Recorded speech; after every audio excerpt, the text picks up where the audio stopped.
भाऊसाहेब म्हणले की बाबा आम्ही तोडवा, तुझ्या आईला तू काय तोडणार आहे आम्हाला? खरे म्हणायची ताकद ठेवून आम्ही मैदानात उतरलो. त्यामुळे आता विचार करायचा विरोधकांनी की आता कशा पद्धतीने वागायचं तुम्ही ठरवा.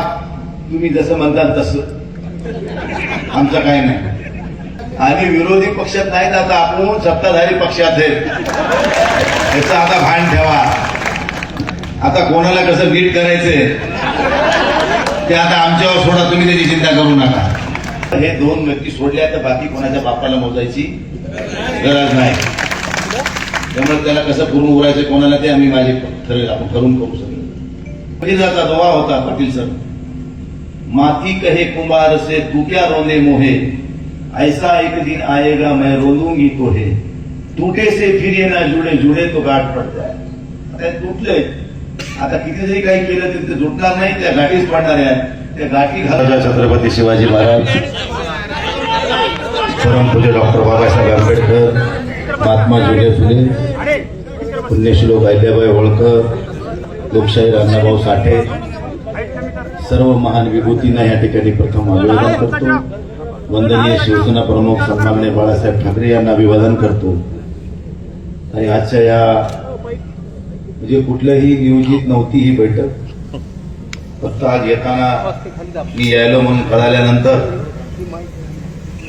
दुपारी 5-3 वाजल्यापासून जवळजवळ ही सगळी मंडळी नांदेड पासून इथपर्यंत पोहोचली आहे. एखाद्या माणसावर किती प्रेम कोणी कसं करावं त्याचं हे जीवन उदाहरण असेल तर हे परभणीतली सगळं.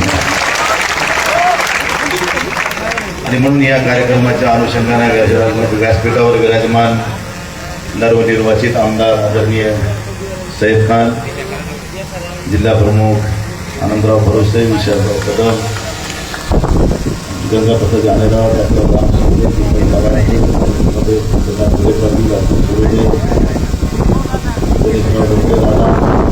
वावरेजी, सर्व सन्माननीय व्यासपीठ. आता एक नाव घेतलं, ज्यांचं नाव घेतलं ते लाखाची, ज्यांची नाही घेतले ते 1.25 लाख. आणि माझ्या सर्व तमाम बंधूंनो आणि मित्रांनो, वेळ झालाय, आपण जास्त वेळ बोलणं उचित नाही, कारण शेवटी कायद्याचं रक्षक आपण आहोत आणि आपणच कायद्याचं उल्लंघन करावं हे उचित नाही. आपल्याला बोलायचंय, ज्या दिवशी शिंदेसाहेब परभणीला येणार आहेत त्या दिवशी आपण मनमुराद आपण टाइम असा घेऊ की 2 तास नाही 4 तास जरी लागले तर हरकत नाही, आपण सगळ्याचं समाधान होईल अशा प्रकारचा कार्यक्रम घेऊ. निश्चित शिवसेनेमध्ये आम्ही सगळ्यांनी का प्रवेश केला त्याची कारण तुम्हाला सगळ्याला माहिती आहेत. त्याला कारण हेच आहे सगळे की मला म्हणायचे तर तुम्ही चला नाही तर आम्हाला चला. शेवटी पूर्वी राजकारण आम्ही केलं, विलासराव देशमुख मुख्यमंत्री असतानापासून विरोधी पक्षातल्या लोकांना काही मर्यादा होत्या किंवा काही त्यांचा मान सन्मान होता पूर्वी. पण हल्ली सरकार आता सत्ताधाऱ्याच्या पलीकडे विरोधकाला बघायलाच तयार नाही. त्यामुळे सगळ्या कार्यकर्त्याला वाटलं की बाबा आता आपले आयुष्य आपण एवढे 30-40 वर्ष या पक्षात घातले आणि आपलं जर काही होणार नसेल तर मग आपण तिकडे गेलेले का वाईट आहे का, मग काय द्यायचं बोला म्हणजे. आणि त्या अनुषंगाने या सगळ्यांच्या कार्यकर्त्याच्या आग्रहाखातर आम्हाला सगळ्यांना या ठिकाणी ही भूमिका घ्यावी लागली. शेवटी वंदनीय शिवसेना प्रमुख बाळासाहेब ठाकरे यांनी स्थापन केलेली शिवसेना, त्या शिवसेनेला मिळालेली निशाणी धनुष्यबाण तो परभणी जिल्ह्याने दिलाय. 1989ची पहिली लोकसभेची निवडणूक कैलासवासी अशोकराव देशमुख साहेबांच्या रूपानं धनुष्यबाणाच्या चिन्हावर जिंकण्यात आली आणि त्या दिवशीपासून शिवसेनेला राजकीय पक्ष म्हणून मान्यता मिळाली आणि धनुष्यबाण हे चिन्ह कायम झालं. तेव्हापासून आजपर्यंत परभणीतला खासदार आणि आमदार कधी पडला नाही धनुष्यबाणाचा.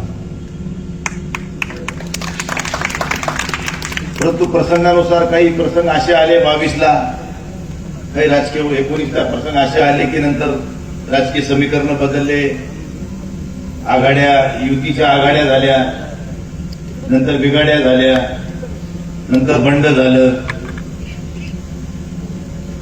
काही लोक म्हणते तुम्ही काय पैसे घेऊन गेले का, आणि पैसे घ्यायचे असते तर 22लाच गेला, इतकं वाट बघितलीच ना. त्यामुळे पैशासाठी जायची काही गोष्टी येत नाही. 30-30, 40-40 वर्षापासून जे लोक माझ्यासोबत काम करतात त्या कार्यकर्त्याला बळ मिळणार नसत, 1,500 गावं आणि 14 शहराचा विकास करत असताना आपल्याला विकास निधी मिळणार नसत, आम्ही प्रसादरावच्या गावात गेलं नाईकच्या की नाईक म्हणते आमचं हे सभागृह राहिलं, ते सभागृह राहिलं, पुण्या गावात गेले की ते म्हणते आमचं हेच काम राहिलं, रोजचे 25 फोन यायचे ते की निधी द्या, 5 कोटी रुपयाच्या निधी कोणाची बळवण करायचं. जया अंगी मोठेपणात आहे यातना कठीण प्रसंगातून जात असताना आणि हल्लीचं राजकारण बघितल्यानंतर आणि आमच्या जिल्ह्यातलं स्थानिकचं राजकारण बघितल्यानंतर कुठंतरी मनामध्ये कटुता निर्माण होत गेल्या दिवसेंदिवस. कारण इथल्या सोयऱ्या राजकारणात तुम्हाला तसा झाला तसा आम्हाला विशालरावची सोयरे सगळे आणि हे सगळे मिळून आमचा काटा काढायचाच मागं. 19ला आम्हाला एवढा आटोकाट प्रयत्न केले की घरच्याने भेद घ्यायचं काय करायचं, शेवटी लोकांना काय म्हणायचं. मग ज्यांच्या सोबत राहिलो ते बी आपल्या सोबत नाही. आधी विरोधक तर विरोधक खायचंच आहे. मग शेवटी म्हणलं आपण विरोधच केलेला कोणता वाईट आहे का.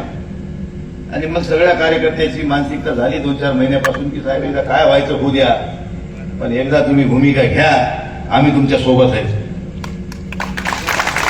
जर माझ्यासोबत हे नसते तर आज इथं न बोलवता आले नसते, ही वस्तुस्थिती आहे.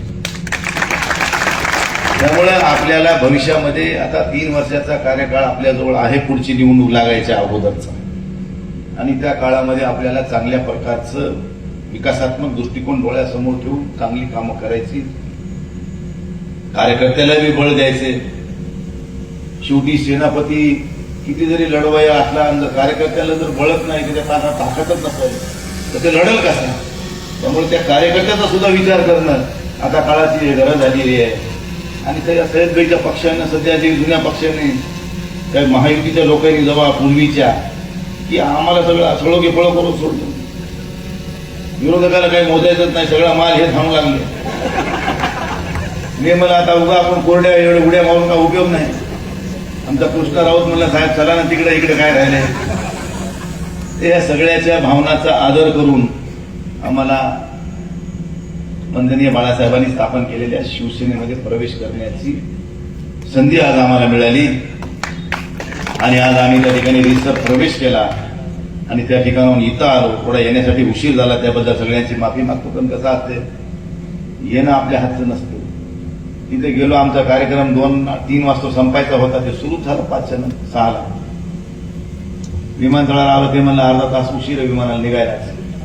आम्ही फोन वगैरे लावून ते लवकर काढलं. इथे यायला उशीर झाला.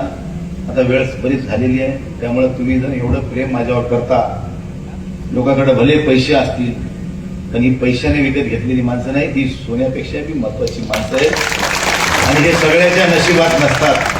ह्याच्या बाबतीमध्ये मी या जिल्ह्यामध्ये एक भाग्यवान आहे की माझ्याकडे एवढी मोठी सोन्यासारखी माणसं, तुझ्याकडे सोनं असेल पण माझ्याकडे सोन्यासारखी माणसं. ही श्रीमंती सगळ्यांना मिळत नाही. ह्या श्रीमंतीसाठी लोक परेशान आहेत. जी श्रीमंती माझ्याकडं अनेक वर्षापासून मी ती सांभाळत आलो आणि आयुष्याच्या शेवटच्या क्षणापर्यंत ही श्रीमंती मी सांभाळणार आहे. त्यामुळे तुम्हाला कुठेही अडचण येणार नाही. जिथं कमी तिथं आम्ही. त्यामुळे तुम्ही त्याची चिंता करू नका. आता आमचं एकच लक्ष आहे की माझ्या पक्षामध्ये काम करणारे, आता जुने असो का नवे असो, हे जुने बी का नवीन नाहीत, हे सगळे आपल्यासोबतच काम केलेली मंडळी. बघा आनंदराव सोडले तरी त्या आनंदरावचे स्वप्न पूर्ण व्हायचं राहिले. आनंदराव तुम्ही बी जरा सोन्यासारखे माणसं जपायचं काम करा आणि जास्तीत जास्त वेळ ह्या लोकात द्या. तुम्हाला बी आमदार करायला लोक मागे पुढे बघणार नाही, ते लक्षात ठेवा. त्यामुळे जास्तीत जास्त लोकांमध्ये राहून लोकांच्या अडीअडचणी सोडवणं हे आपलं कर्तव्य असतंय आणि ते कर्तव्य पार पाडत असताना आपण कुठलाही पर्वा करायची नाही. तुमच्या मागे आता आमचं सगळ्याचं बळ आलं. किती दिवस तुम्ही विरोधात लढलात, आता आपल्याला सोबत लढायचे. फक्त आता आजपासून पायात भिंगरी बांधा. लोकांच्या सुखात दुःखात चांगल्या वाईट प्रसंगात अंगावर कोणाला घ्यायची पण उगाच कोणाच्या अंगावर जाऊ नका. येळवर आपला काटा काढतील असा सगळ्याला घेऊन दिला असतं. हम तो अकेले ही चल पडे थे, लोग आते गया और कारवा बनता गया. जात पात धर्म पंथ ह्याच्या पलीकडे जाऊन सुद्धा आपल्याला काम करता येते. आता ह्याच्यामध्ये बरेच मुसलमानाचे बी आहेत, दलिताचे बी आहेत, 18 पगड जातीचे लोक आहेत. मी जर ह्याचं नको त्याचं नको हे असा ते तसा तर माझ्यासमोर कोण नाही म्हणजे. त्यामुळे राजकारण करत असताना सगळ्याला घेऊन चालायची मानसिकता माणसानं ठेवली पाहिजे, तरच तो राजकारणामध्ये यशस्वी होतो. आणि त्याचं जिवंत उदाहरण आज परभणीचा आमदार, विधान परिषदेचा धाराशिव परभणी हिंगोलीचा सैफ खान सगळ्याला घेऊन चालला गडी. त्याला बकल बदनाम केलं लोकांनी, हे मुसलमान आहे, याला काय जायचं, याला कशाला जायचं. काही लोकांनी याचा माल हाणला, घोडे लावले, याला पाडावं. पण शेवटी त्याच्या नशिबात लिहिलेलं होतं आमदार किती कोण देणार येऊन. त्यामुळं माणसानं कधीही संयम ठेवायचा असतो आणि काम करताना कधी त्याच्यामध्ये कमी पडायचं नाही. मी सैयद खानला बघतो की शिंदे साहेबांसोबत ती सुरुवातीपासून गेला आणि सुरुवातीपासून पडो राहो काही हो लढत राहायचं, आंदोलन कर, मोर्चा कर, हे कर ते कर, सतत विधान सभेला अपक्ष लढला गडी. माल बकळत खाल्लं दिलं लोकांनी माल हाणला बी, मत बी काही दिले याला कमी दिले. तिथं झालं असतं तर बरं झालं असतं, पुन्हा इथं आनंदराव जागा मिळाली असती पत्नी. पण ते शेवटी त्याच्या प्राराधात होती, ह्याच्या प्राराधात नव्हती. ह्यांना बी जरा उमेदवारी जरा आधी महिनाभर आधी मिळाली असती तर बरंच ते नियोजन लागलं असतं. पण हे जरा उशिरा आले. परंतु शेवटी चला जे हो रहा है ठीक आहे बोलायचं, जो हुआ अच्छा हुआ, जो होगा वो भी अच्छा होगा म्हणायचं चालायचं. जशी की सैयद खान आपल्याला एक परभणीला आता एक खासदार भेटला, आज खासदार बी भेटला पक्षाला, आमदार बी भेटला, दोन भेटला. आज आपला पक्ष प्रवेश आजच झाला आणि ह्यांची निकाल आजच लागला. त्यामुळे आता तुम्ही गच खायची गरज नाही आणि विरोधी पक्षात नाहीत, आता आपण सत्ताधारी पक्षात आहे. याचं आता भान ठेवा. आता कोणाला कसं नीट करायचंय ते आता आमच्यावर सोडा, तुम्ही त्याची चिंता करू नका. शेवटी काय होतं, पक्षात राहून पक्षात काही गोष्टी करताना आम्हाला अडचणी होत्या. आता मैदान मोकळे येऊन समोरच्याची एका कार्याला कार्य मानायची ताकद ठेवून आम्ही मैदानात उतरलो. त्यामुळे आता विचार करायचा विरोधकांनी बी की आता कशा पद्धतीने वागायचं. तुम्ही ठरवा, तुम्ही जसं म्हणताल तसं, आमचं काय नाही. पण एकदा आता दूध का दूध पाणी का पाणी होणार आहे. आपल्याला सगळ्याला सज्ज राहायचंय. आता जिथं गाव तिथं शिवसेनेची शाखा, जिथं घर तिथं शिवसैनिक, ते अभियान आपल्याला गावागावात राबवायचंय. आदरणीय राज्याचे उपमुख्यमंत्री एकनाथराव शिंदे साहेबांनी आपल्याला शब्द दिलाय की तुमच्या लोकसभा मतदारसंघात विकास कामासाठी मी निधी कमी पडू देणार नाही. तुमच्या कार्यकर्त्याला सुद्धा मी बळ द्यायला कमी पडणार नाही. फक्त तुम्ही संघटना वाढणीच्या दृष्टिकोनातून सगळ्यांना काम करायचंय. नाहीतर जे काम करायला ते राहायला उपाशी नको ते तुपाशी असं होणार नाही. आता जनजन जबाबदारी घेऊन काम करेल त्याला त्याचं ताट वाढून दिल्या जाईल. हे आज तुम्हाला सगळ्याच्या साक्षीने जाहीर करतो. पुन्हा एकदा आपल्या सगळ्याला नम्र विनंती करतो की संघटनात्मक काम करत असताना आरोप प्रत्यारोप कोणावर विनाकारण करायचे नाही. शेवटी आता आपण मूळ शिवसेना बाळासाहेबांनी स्थापन केलेल्या शिवसेनेत आपण आलो. एक चांगल्या प्रकारचं काम करून आपल्याला समाजासमोर स्वतःला प्रूव्ह करायचंय की आम्ही ह्या कारणासाठी इकडे गेलो आणि म्हणून हे आम्ही कामं करून दाखवायला लागलो. तुम्हाला ते दाखवायचं आपल्याला, उगाच म्हणायचं नाही आपल्याला. त्यामुळे आपल्या सगळ्याची आता नैतिक जबाबदारी आहे की सगळ्यांनी चांगल्या प्रकारे काम करावं. कोण आरोप प्रत्यारोप काय करते तिकडे बघू नका. शेवटी राजकारणामध्ये ह्या गोष्टी होत असतात. मला एका धुळ्याच्या एखादा फोन आला, मी म्हणलं बाई तू कुठं आहे, धुळ्यात आहे. तू मला काय सांगतो, माझ्या मतदारसंघातले लोक ज्यांनी मला मतदान केले ते मला विचारतील, तू कशाला विचारतो मला. म्हणजे असे काही लोक फोन लावून काहीतरी वेगळं वाकडं तिकडं बोलायचं, मग ते व्हायरल करायचं, हे जरा धंदा सुरू केला काही लोकांनी. त्याच्यापासून सावध राहा. उगाचच कोणाला काही डोचू नका, कोणाला काही म्हणू नका. राजकारणामध्ये काही लोक आरोप प्रत्यारोप करीत असते ते आपण सहन करायचे. जिथं उत्तर द्यायचं तिथं उत्तर देऊ आणि कोणी अंगावर आला त्याला शिंगावर देऊ. आता राऊत साहेब म्हणले की बाबा आम्ही तोडवा, तुझ्या आयला तू काय तोडणार आहे आम्हाला. राऊत साहेब एक मोठा वक्ता आहे. देशाच्या राजकारणामध्ये एक स्वतःची उंची निर्माण करणाऱ्या व्यक्तीनं तुडवायची भाषा करू नये. तुम्हाला कधी निवडून लढूनच माहित नाही. सर्वसामान्य माणसाची काय अडचण आहे, लोकांच्या काय गरजा आहेत, ते जनतेतून निवडून आलेल्या लोकप्रतिनिधीला कळू शकतं. ते डायरेक्ट झालेत ना, त्यामुळे ह्याला खालचं काहीच माहित नाही. ती तुडवायची भाषा हे नाही करावी. मला तर कमाल वाटते. मला आम्ही म्हणलं तर ठीक आहे, तुम्ही काय मला गोष्टी तर ठीक आहे, आता मोठ्या माणसाने कसं मन मोठं ठेवायचं त्यांनी ठरवावं. परंतु मी आज तुम्हाला या व्यासपीठावरून सांगतो की आपल्या पक्षाचे जुने नेते आदरणीय उद्धवजी ठाकरे साहेब असतील किंवा आदित्य ठाकरे असतील, हे दोन व्यक्ती आपल्या विरोधात काही जरी बोलले तरी आपण एकानेही त्याच्यावर प्रतिक्रिया द्यायची नाही. हे खरं तुम्हाला सगळ्याला माझी विनंती आहे. मी देणार नाही, तुम्ही कोणी द्यायची नाही. कारण पहिला आपला जमाना कसा होता, आपली एक मन आहे, त्याचं खावं मीठ, त्याचं करावं नीट. आपली त्या घराण्याशी बांधिलकी आहे. आपण वैचारिक लढाईमध्ये जरी आपण वेगळ्या त्याच्यात असलो तरी आपण त्या परिवाराशी कटुता ठेवण्याची भूमिका आपली नसली पाहिजे. आणि ती माझी तर नसणार, तुमची सुद्धा माझी नाही म्हणजे तुमची पण नाही. त्यामुळे हे दोन व्यक्ती सोडल्या तर बाकी कोणाच्या बापाला मोजायची गरज नाही. त्यामुळे त्याला कसं पूर्ण उरायचं कोणाला ते आम्ही माझे ठरेल, आपण ठरवून करू शकतो. फक्त या दोन व्यक्तीविषयी त्यांनी शिव्या जरी घातल्या तरी आपण ते फुलं आपल्या अंगावर टाकायला समजून स्वीकारायचं, एवढीच विनंती करतो. आणि एकनाथराव शिंदे साहेबांनी जे काही पुढाकार घेतलाय त्या राज्यामध्ये एक चांगलं काम करण्याचा त्यांनी धडाका लावलाय. आज शिंदे साहेबांच्या सोबत एवढे लोक जुळायचं कारण काय? कुठंतरी ते स्वतःला काम करून सिद्ध करायला लागलेत, म्हणूनच लोक त्यांच्या पाठीशी उभं टाकायला लागले. त्याचं सुद्धा आपण आत्मपरीक्षण केलं पाहिजे. आमच्या गंगाप्रसाद आनेरावला जिल्हा प्रमुख पदावरून भक्तीशी काढून टाकले, एकाच मिटिंगला गेले नाही घडी, आणि मी एका घडी गेला. मग दुसऱ्या दिवशी सगळ्यांनी राजीनामे दिले, मग ते नवीन निवडून टाकले. आता पुन्हा उरलं का? आता जवळपास आहे मग आता तुटले. एक संत कबीराचा दोहा होता, पाटील सर, माती कहे कुंभार से तू क्या रोने मोहे, ऐसा एक दिन आएगा मैं रोलूंगी तोहे, टूटे से फिर ये ना जुड़े जुड़े तो गाठ पड़ जाए. आता तुटले, आता किती जरी काही केलं तरी ते जुटणार नाही, त्या गाठीच पडणार आहे. त्या गाठी घालून घेण्यापेक्षा तुम्ही तिकडं आम्ही इकडं, अशी भूमिका आपण सगळ्यांनी स्वीकारल्या. निश्चित तुमच्या आग्रहाखातर तुमच्या सगळ्याच्या म्हणण्यानुसार आपण ही सगळी भूमिका स्वीकारून आज मूळ शिवसेना जी धनुष्यबाणाची आहे त्या धनुष्यबाणाच्या पक्षामध्ये आपण सगळेजण विलीन झालो.